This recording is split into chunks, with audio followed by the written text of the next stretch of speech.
CM का पुतला फूंकने सड़कों पर उतरे छात्रों और पुलिस के बीच झड़प, कई छात्र घायल, झामुमो कार्यकर्ताओं पर भी लगा मारपीट का आरोप।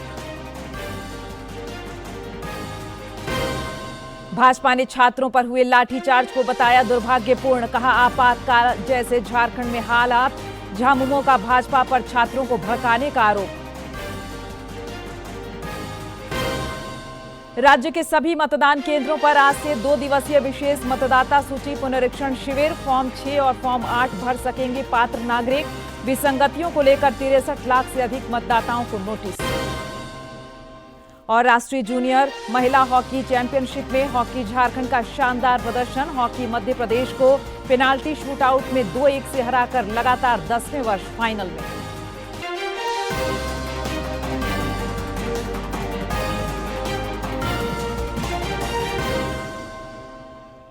नमस्कार, खबरें झारखंड में आपका स्वागत है। मैं हूं प्रियंका और अब समाचार विस्तार से।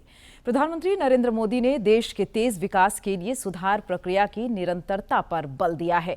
एक समाचार चैनल के कार्यक्रम को संबोधित करते हुए उन्होंने कहा कि ईज ऑफ डूइंग बिजनेस और ईज ऑफ लिविंग पर सरकार का फोकस है।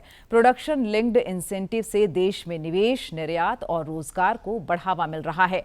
भारत वैश्विक अनिश्चितताओं के बावजूद दुनिया के लिए विकास और उम्मीद का केंद्र बिंदु बनकर उभरा है।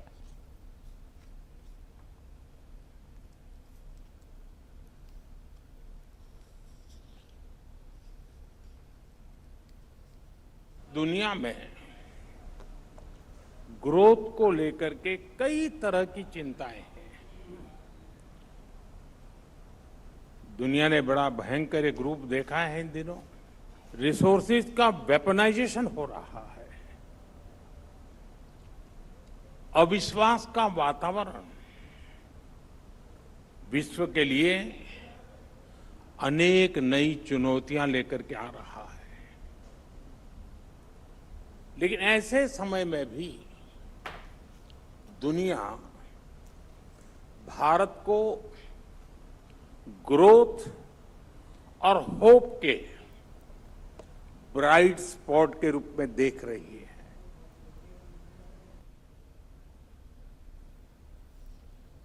प्रधानमंत्री नरेंद्र मोदी से अंतरिक्ष विज्ञान क्षेत्र में कार्यरत निजी क्षेत्रों के कंपनियों के प्रमुखों, सीईओ और संस्थापकों ने मुलाकात की। इस दौरान भारत के निजी अंतरिक्ष उद्योग की प्रगति, नई तकनीक और भविष्य की संभावनाओं पर चर्चा हुई। प्रधानमंत्री नरेंद्र मोदी ने अंतरिक्ष क्षेत्र के 20 स्टार्टअप कंपनियों के सीईओ और संस्थापकों के साथ बातचीत की।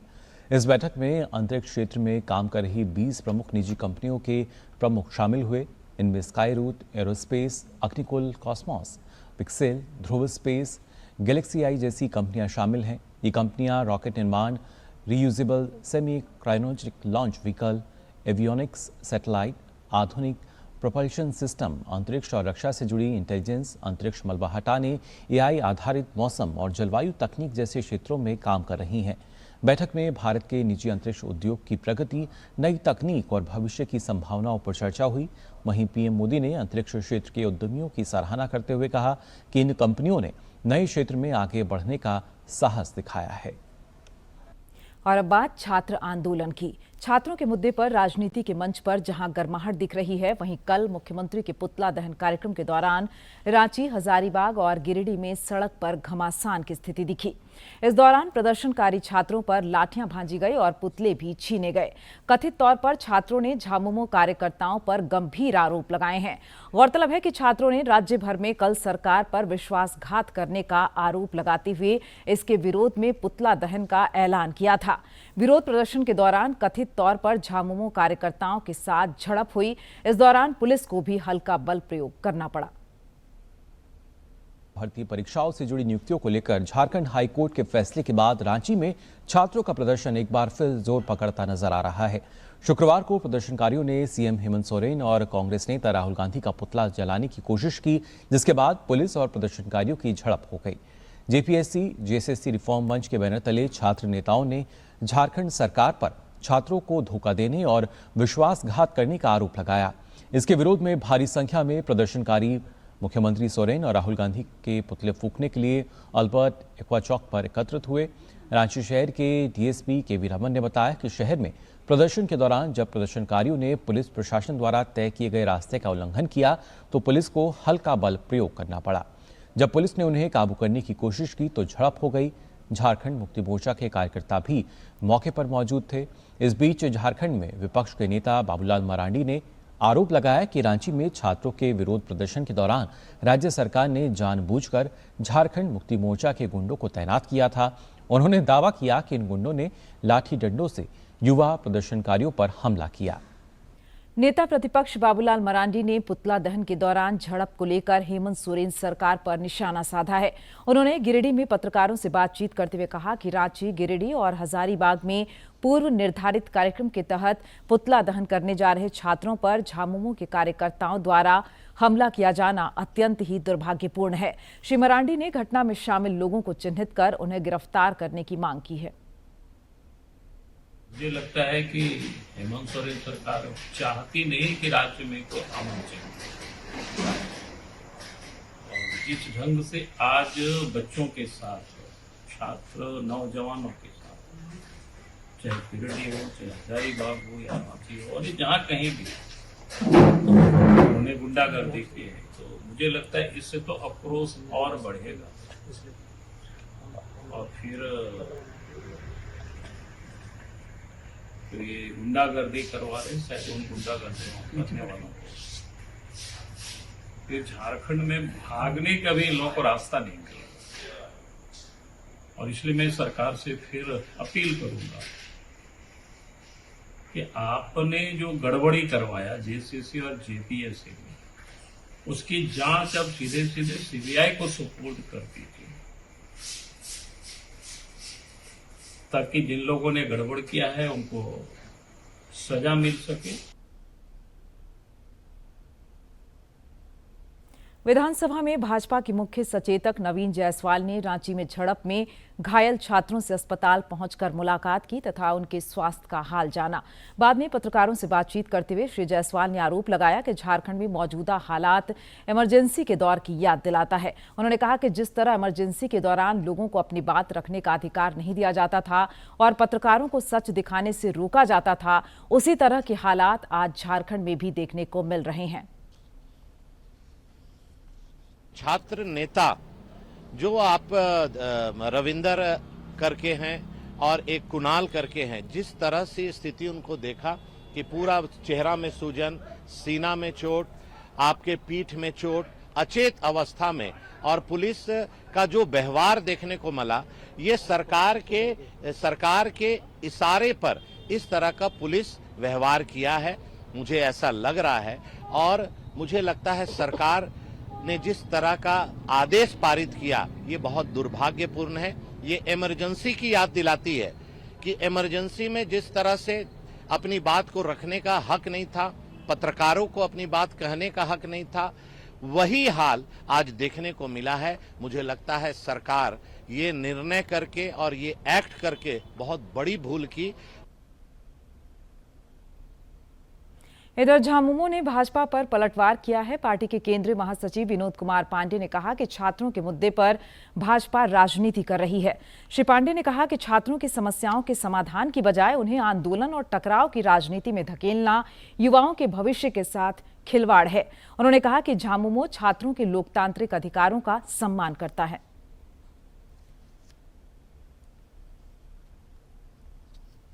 रक्षा राज्य मंत्री संजय सेठ ने रांची संसदीय क्षेत्र के विकास की प्रतिबद्धता दोहराई है।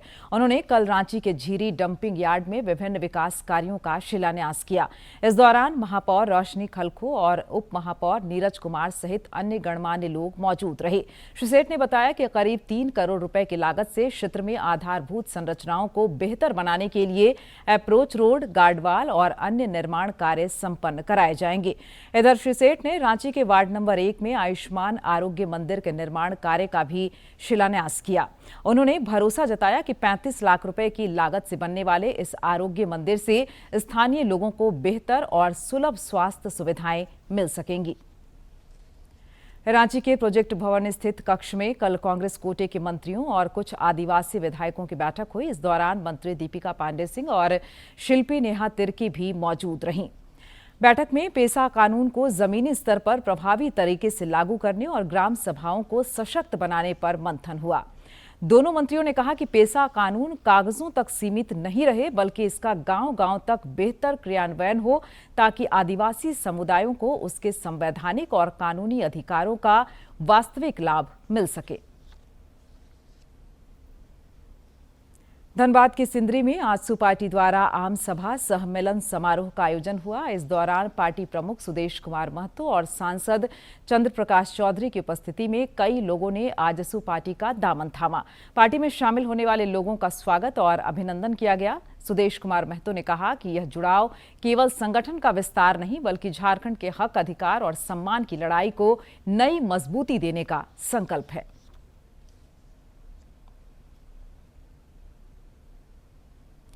नेता प्रतिपक्ष बाबूलाल मरांडी ने 108 एम्बुलेंस सेवा में कथित वित्तीय अनियमितता और भ्रष्टाचार की उच्च स्तरीय जांच की मांग की है।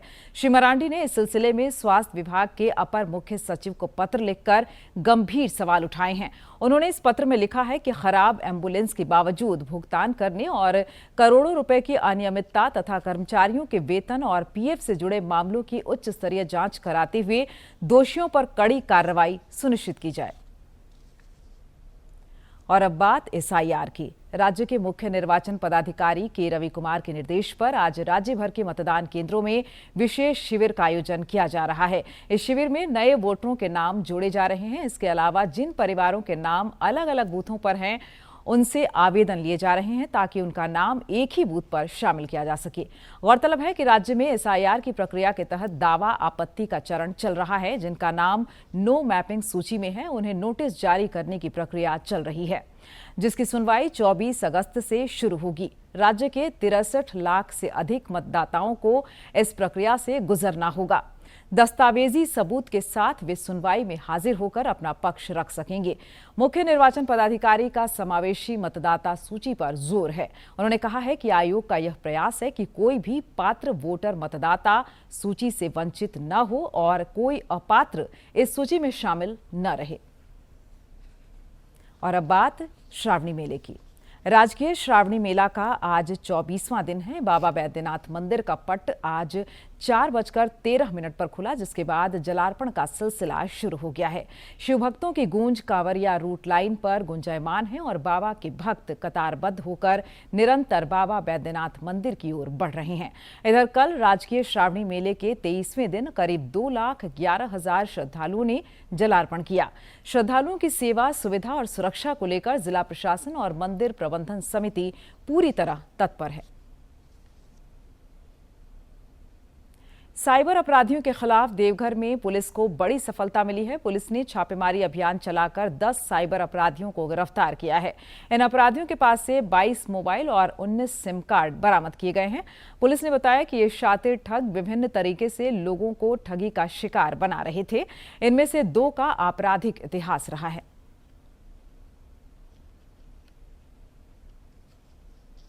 और अब खेल के मैदान पर नजर डाल लेते हैं। राष्ट्रीय जूनियर महिला हॉकी चैंपियनशिप में झारखंड का दमदार प्रदर्शन जारी है। मध्य प्रदेश को सेमीफाइनल में हराकर झारखंड की टीम फाइनल में पहुंच गई है। इस मैच का फैसला पेनाल्टी शूटआउट में हुआ। महाराष्ट्र के पुणे में यह प्रतियोगिता आयोजित की जा रही है।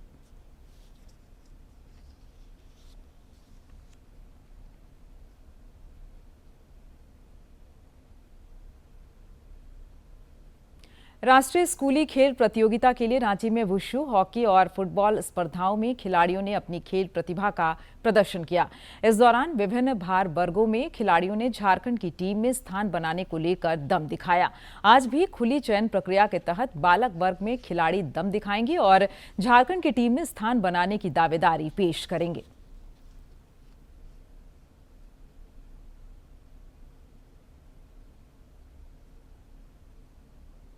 रुक कर लेते मौसम का। राज्य में 27 अगस्त तक कई क्षेत्रों में हल्के से मध्यम दर्जे की बारिश का पूर्वानुमान है। कल पलामू, गढ़वा, चतरा, गुमला, सिमडेगा और पश्चिमी सिंहभूम में कहीं कहीं भारी बारिश हो सकती है। 25 अगस्त तक कई इलाकों में आंधी और वज्रपात की भी आशंका है, जिसे लेकर चेतावनी जारी की गई है। अगले 24 घंटे के दौरान अधिकतम तापमान में थोड़ी वृद्धि हो सकती है। पिछले 24 घंटे के दौरान राजमहल में सर्वाधिक 50 मिलीमीटर बारिश रिकॉर्ड की गई। और अब जानते हैं किन बातों के लिए इतिहास के पन्नों में आज का दिन खास है। 22 अगस्त साल 1864 को स्विट्जरलैंड के जिनेवा शहर में पहला जिनेवा सम्मेलन हुआ। 19वीं सदी के मध्य से पहले दुनिया में युद्धबंदियों पर शत्रु देश की ओर से किए जाने वाले अमानवीय बर्ताव को रोकने के लिए कोई कानून नहीं था। इस सम्मेलन का मुख्य उद्देश्य था मानवीय मूल्यों को संरक्षित करने के लिए कानून बनाना। इसकी शुरुआत रेड क्रॉस के संस्थापक हेनरी डुनो के प्रयासों से हुई। वर्ष 1859 में फ्रांस और ऑस्ट्रिया के बीच हुए सोल्फेरिनो युद्ध में जब हेनरी डुनो ने युद्ध स्थल का दौरा किया तो वहां हुए भयानक रक्तपात को देखकर उनका हृदय विचलित हो उठा, जिसके बाद उन्होंने रेड क्रॉस नामक संगठन की स्थापना की। इसके तहत युद्धबंदियों पर होने वाले अत्याचारों को रोकने के लिए आज ही के दिन पहले जिनेवा सम्मेलन का आयोजन किया गया। इसमें 4 प्रमुख संधियों और 3 प्रोटोकॉल्स का उल्लेख किया गया। इसमें युद्ध के दौरान घायल और बीमार सैनिकों को सुरक्षा प्रदान करना है। इसके अलावा इसमें चिकित्सा कर्मियों और चिकित्सा परिवहनों की भी सुरक्षा व्यवस्था की गई। संधि के मुताबिक प्रिजनर ऑफ वॉर के तहत युद्धबंदियों को युद्ध के समाप्ति के बाद बिना देरी किए रिहा किया जाएगा, इसका प्रावधान रखा गया।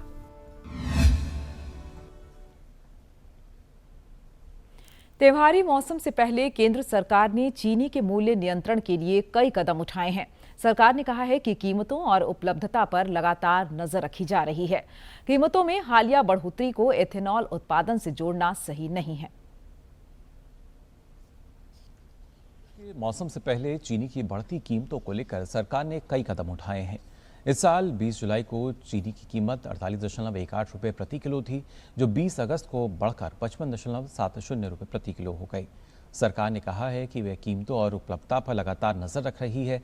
सरकार ने स्पष्ट किया है कि चीनी की कीमतों में हालिया बढ़ोतरी को एथेनॉल उत्पादन से जोड़ना सही नहीं है। एथेनॉल के लिए इस्तेमाल होने वाली चीनी का हिस्सा 2022-23 में करीब 12% से घटकर 2025-26 में लगभग 9% रह गया है। देश में उत्पादित एथेनॉल का लगभग 3/4 हिस्सा अब अनाज, खासकर मक्के से आता है। चीनी की कीमतों में मौजूदा बढ़ोतरी की प्रमुख वजह कम घरेलू उत्पादन, त्योहारों से पहले बड़ी मांग, मौसम से गन्ने की फसल को नुकसान और वैश्विक स्तर पर चीनी की आपूर्ति में कमी और इंडस्ट्री के कुछ वर्गों द्वारा सट्टेबाजी और जमाखोरी शामिल है। कभी नक्सल गतिविधियों से प्रभावित रहा हजारीबाग अब विकास की नई गाथा लिख रहा है। बेहतर पुलिसिंग, सुरक्षा अभियानों और विकास योजनाओं के असर से नक्सल प्रभाव खत्म हो चुका है। इसका सीधा असर सड़क, बिजली, पानी, शिक्षा और स्वास्थ्य जैसी सुविधाओं पर दिख रहा है। देखिए रिपोर्ट। एक दौर था जब हजारीबाग के सुदूर ग्रामीण इलाकों में नक्सलियों का खौफ था। सूरज ढलने के बाद पुलिस की गश्ती भी चुनौती मानी जाती थी। नक्सली जन अदालत लगाकर ग्रामीणों को डराते धमकाते थे और विकास कार्यों में बाधा डालते थे। लेकिन सुरक्षा बलों के अभियान, बेहतर पुलिसिंग और सरकार की रणनीति से हालात बदले हैं। उपायुक्त हेमंत सती ने बताया कि अब सड़क, बिजली, पानी समेत तमाम बुनियादी सुविधाएं सुदूर गांवों तक पहुंच रही हैं। समस्या समाप्त होने का एक बहुत बड़ा कारण जो था वो ये भी था कि विकास की योजनाएं जन जन तक पहुंच रही हैं, चाहे वो शिक्षा के क्षेत्र में हो, स्वास्थ्य के क्षेत्र में हो, रोजगार के क्षेत्र में हो। सभी क्षेत्रों में विकास संबंधी कार्य बहुत जमीनी स्तर पर गए हैं। इसलिए जो स्थानीय युवा हैं उनके द्वारा इन विकास कार्यों में सहयोग दिया जा रहा है और उतनी ही तेजी से जो है हम लोग आगे बढ़ रहे हैं विकास कार्यों में। हजारीबाग के एसएसपी ऑपरेशन अमित कुमार ने बताया कि एक समय जिले का ग्रामीण इलाका नक्सल समस्या से बुरी तरह प्रभावित था। सुरक्षा बलों की कार्रवाई में कई नक्सली मारे गए, कई ने आत्मसमर्पण किया और बड़ी संख्या में गिरफ्तारियां हुई। नतीजा रहा कि नक्सली प्रभाव वाले इलाकों में सुरक्षा का माहौल मजबूत हुआ। अब नक्सल हिंसा के कारण पलायन करने वाले कई परिवार वापस अपने गांव लौट रहे हैं। देखिए, हजारीबाग जिले में भी नक्सल की समस्या पहले रह चुकी है, खासकर बड़का गांव के इलाके में, चुरचू के इलाके में और भी कुछ इलाके में नक्सल की समस्या पहले थी। लेकिन अभी निरंतर जो कार्रवाई हुई पुलिस की, झारखंड पुलिस की तरफ से जो ऑपरेशन चलाए गए इसके बाद नक्सल लगभग समाप्त प्राय हो चुका है। कुछ लोग इनकाउंटर में मारे गए, कुछ की गिरफ्तारी हुई, कुछ क्षेत्र छोड़ के चले गए। इस तरह से अब जो है हमारा, हम कह सकते हैं कि हजारीबाग जिला अब नक्सल फ्री हो गया है। नक्सल समस्या का असर सिर्फ ग्रामीण जीवन पर नहीं था, बल्कि कारोबार और निवेश भी प्रभावित था।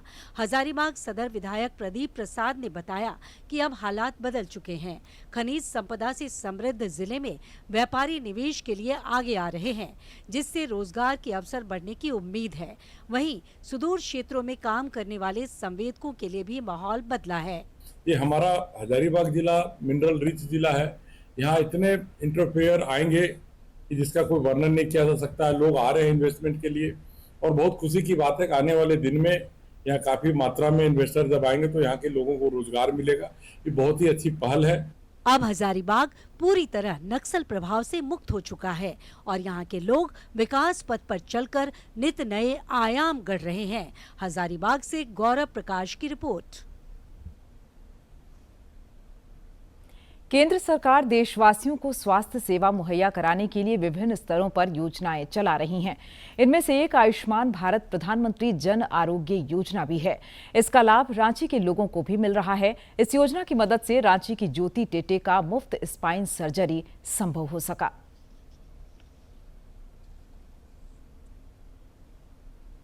रांची की ज्योति टेटे की दुर्घटना के दौरान कमर के ऊपर स्पाइन की हड्डी टूट गई थी। आयुष्मान भारत प्रधानमंत्री जन आरोग्य योजना के तहत रांची सदर अस्पताल में ज्योति के स्पाइन की मुफ्त सर्जरी हुई और अब वो बिल्कुल स्वस्थ हैं। ऑपरेशन नहीं हुआ था समय नहीं सक रही थी, कमर में बहुत दिक्कत था, दर्द दे रहा था। ज्योति की बेटी अंजलि कहती हैं कि आयुष्मान भारत का सहारा ना मिला होता तो उनके लिए अपनी मां का ऑपरेशन कराना काफी मुश्किल हो जाता। अंजलि ने बताया कि आयुष्मान भारत गरीबों के लिए वरदान है। हम लोग यहाँ हॉस्पिटल में आए तो यहाँ आयुष्मान से हुआ तो इतना खर्च कुछ ज्यादा से नहीं हुआ है। ज्योति के स्पाइन का सफल ऑपरेशन करने वाले सर्जन डॉक्टर विकास कुमार बताते हैं कि ये सर्जरी काफी जटिल थी और निजी अस्पतालों में इस पर 5 से 6 लाख रुपए तक खर्च हो सकते थे। वे कहते हैं कि आयुष्मान भारत गरीब मरीजों के लिए संजीवनी साबित हो रहा है। जो पेशेंट थे उनके कमर की हड्डी टूटी और हम लोगों ने फटाफट उनको ऑपरेट करा है और हड्डी जोड़ने के बाद नस को हम लोगों ने रिपेयर किया और अभी जो है वह बिल्कुल पैर वगैरह मोड़ पा रही है और 1 से 2 दिन में वो बिल्कुल चलेगी। अगर आप इस बात को समझो कि ब्रेन और स्पाइन की किसी भी प्रकार की सर्जरी अगर हम लोग करते हैं, अगर किसी प्राइवेट हॉस्पिटल में जाते हो तो लगभग 4 से 5 लाख रुपए का बिल आपका बनता ही बनता है। आयुष्मान भारत योजना देश की स्वास्थ्य सेवा को सुदृढ़ करने में मील का पत्थर साबित हो रहा है। इस योजना ने गरीब और मध्यम वर्गीय परिवारों को इलाज पर खर्च की चिंता से मुक्त कर दिया है। रांची से अवधेश गौतम की रिपोर्ट।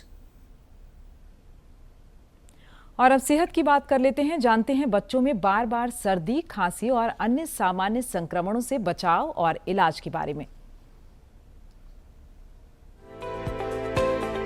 बच्चों का बेहतर स्वास्थ्य सुनिश्चित हो, इसके लिए बीमारियों से बचाव आवश्यक है और इसमें सहायक होती है इम्यूनिटी यानी रोग प्रतिरोधक क्षमता। इम्यूनिटी हमारे शरीर की वो शक्ति है जो बैक्टीरिया, वायरसेस व अन्य रोगाणुओं से लड़ने में सहायता करती है। अगर बच्चे की रोग प्रतिरोधक क्षमता मजबूत होगी तो वो कम बीमार पड़ेगा और बीमार हो तो जल्दी स्वस्थ हो जाएगा। अगर बच्चा बार बार बीमार पड़ता है, कमजोरी महसूस करता है या उसका वजन सही तरीके से नहीं बढ़ रहा तो इसका कारण कमजोर रोग प्रतिरोधक क्षमता हो सकती है। तो बच्चों की इम्यूनिटी को मजबूत कैसे बनाया जाए? रोग प्रतिरोधक क्षमता को बढ़ाने में उपयोगी है आसन, आहार और औषधि। विरेचन गति एक ऐसा अभ्यास है जो हमारे शरीर के टॉक्सिन्स को निकालता है, फ्रेश एयर को भीतर लेकर के जाता है, उसका सर्कुलेशन करता है और हमारे रोग प्रतिरोधक क्षमता को बढ़ाता है। और बच्चों को ये बहुत इंटरेस्टिंग लगता है। इसे खड़े होकर के भी कर सकते हैं, खड़े होकर के जंप के साथ भी कर सकते हैं, बैठ करके भी कर सकते हैं। हर आयु वर्ग का व्यक्ति कर सकता है। बच्चों के लिए बहुत लाभदायक है। आप इस तरह से अपने हाथों को 90 डिग्री के एंगल पर ले आइए। सांस भरते हुए हाथ को खोलना, सांस छोड़ते हुए वापस ले आना। कैसे करेंगे? आंखें बंद,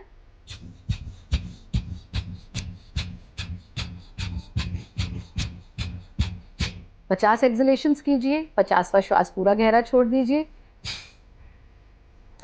दोनों हाथों को खोल देना, 3 बार लंबा गहरा सांस, हाथों को वापस लाए, शरीर को ढीला छोड़। ये आप 4 बार रिपीट कर लीजिए। 50-50 एक्सलेशंस के हमको 4 राउंड करने हैं। खड़े होकर के भी कर सकते हैं, जंप के साथ भी कर सकते हैं। दूसरा अभ्यास लेंगे सेतु बंद आसनता अभ्यास, यानी जिस तरह से हम ब्रिज बना, सेतु यानी ब्रिज, तो सेतु बंद यानी जिस तरह से हम ब्रिज बना देते हैं वैसे इसको करना है। बच्चों को ये बहुत इंटरेस्टिंग लगता है, लेकिन इनके लिए लाभदायक बहुत ज्यादा है। इसके अभ्यास के लिए हम इस तरह से अपने कमर के बल लेट जाते हैं और अपने पैरों को ऐसे फोल्ड कर लेते हैं। जब फोल्ड करेंगे तो कोशिश करें कि जितना हो सके अपने हिप्स के नजदीक ले आए। अब यहाँ आकर के आप इस तरह से अपने टखनों को पकड़ के भी कमर को उठा सकते हैं, या फिर सरल तरीका जो है वो हम आपको बता रहे हैं। इस स्थिति में आ गए और इस तरह से पैरों को फिर सीधा कर लीजिए। यथा सामर्थ्य यहाँ बच्चे रुके नॉर्मल ब्रीदिंग के साथ। फिर पैरों को वापस लाना, कमर के बल फिर से आ जाना, शरीर को बिल्कुल ढीला छोड़। जो भी सीजनल फ्रूट्स हैं उनका सेवन कराएं, जो भी सीजनल सब्जियां हैं उनका सेवन कराएं, क्योंकि ये ऑक्सीजन से भरपूर होंगे और शरीर में जब ऑक्सीजन की मात्रा बढ़ेगी तो ये ब्लड को प्योर करती है। तो ऐसे में हमारी इम्यूनिटी और भी बढ़ती है। अपने शरीर में पचनाग्नि को बढ़ाने का काम भी करना है, क्योंकि हम खा तो रहे हैं लेकिन अगर हमारे अग्नि प्रबल नहीं है तो वो हम भोजन को ठीक से पचा नहीं पाएंगे। तो अदरक और तुलसी जैसे पदार्थों का सेवन बच्चों को ज़रूर कराना चाहिए। जीरा और अजवाइन का पानी आप बच्चे को पिला सकते हैं। अगर उसको डाइजेशन से रिलेटेड कोई इशू रहता है, गैस बनती है, तो रात को आधा चम्मच जीरा, आधा चम्मच अजवाइन 1 गिलास पानी में भिगो दें। इसे सुबह इतना उबालें कि 1/4 रह जाए, इसका सेवन कराएं। कफ के संतुलन के लिए हल्दी और सौंठ, 1 गिलास दूध में 1 चुटकी हल्दी, 1 चुटकी सौंठ का सेवन बच्चे को ज़रूर कराएं, तो इससे उसकी इम्यूनिटी बढ़ेगी। सुरक्षा कवच के रूप में हम आंवला, गिलोय और शहद का सेवन करवा सकते हैं। आप किसी भी रूप में आंवला और गिलोय का 1 से 1.5 इंच का टुकड़ा ले लें और उसमें 1 चम्मच शहद डालकर तीनों का रस जो है बच्चे को पिला सकते हैं। गर्मियों में छाछ या मट्ठे का सेवन कराएं, सर्दियों में दही का सेवन कराएं। आप इसमें भुना हुआ जीरा और कुछ पुदीने का पाउडर भी इसमें डाल सकते हैं। इसके अलावा नेचुरल इम्यूनिटी पेय है। जब बच्चा अगर बार बार बीमार पड़ता है तो तुलसी के पत्ते, 4-5 तुलसी के पत्ते, गिलोय का आधा इंच का लगभग टुकड़ा ले लें और काली मिर्च, 2-3 काली मिर्च और 4-5 तुलसी के पत्ते आपने ले लिए। गुड़, थोड़ा सा 1 चुटकी गुड़ आप उसमें डाल सकते हैं। इसको उबालकर इसका सेवन बच्चे को सप्ताह में 2-3 दिन के लिए बदलते मौसम के समय ज़रूर कराएं। रिफाइंड शुगर एंड मैदा का त्याग सबसे पहले कराएं। कोशिश करें कि घर का बना हुआ खाना खिलाएं। बच्चे को मिट्टी में खेलने दें। मिट्टी में, घास में खेलने से बच्चे का विकास भी अच्छे से होता है और इम्यूनिटी भी बढ़ती है। बहुत अधिक गर्म खाना खाने के बाद बहुत अधिक ठंडा खा लेना, जैसे बच्चे अक्सर आइसक्रीम खा लेते हैं या कोल्ड ड्रिंक पी रहे हैं, तो ये जो है शरीर की इम्यूनिटी को ख़राब करता है। बच्चे को शुरू से आदत डालें कि जब भूख हो तभी खाना खाएं और जो भी खाना खाएं उसको चबा चबा कर खाएं। और अब अंत में मुख्य समाचार एक बार फिर।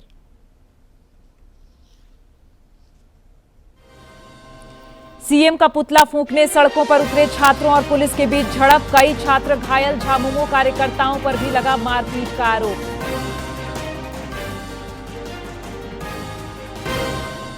भाजपा ने छात्रों पर हुए लाठीचार्ज को बताया दुर्भाग्यपूर्ण, कहा झारखंड में आपातकाल जैसे हालात, झामुमो का भाजपा पर छात्रों को भड़काने का आरोप। राज्य के सभी मतदान केंद्रों पर आज से 2 दिवसीय विशेष मतदाता सूची पुनरीक्षण शिविर, फॉर्म 6 और फॉर्म 8 भर सकेंगे पात्र नागरिक। विसंगतियों को लेकर 63 लाख से अधिक मतदाताओं को नोटिस। और राष्ट्रीय जूनियर महिला हॉकी चैंपियनशिप में हॉकी झारखंड का शानदार प्रदर्शन, हॉकी मध्य प्रदेश को पेनाल्टी शूटआउट में 2-1 से हराकर लगातार 10वें वर्ष फाइनल में।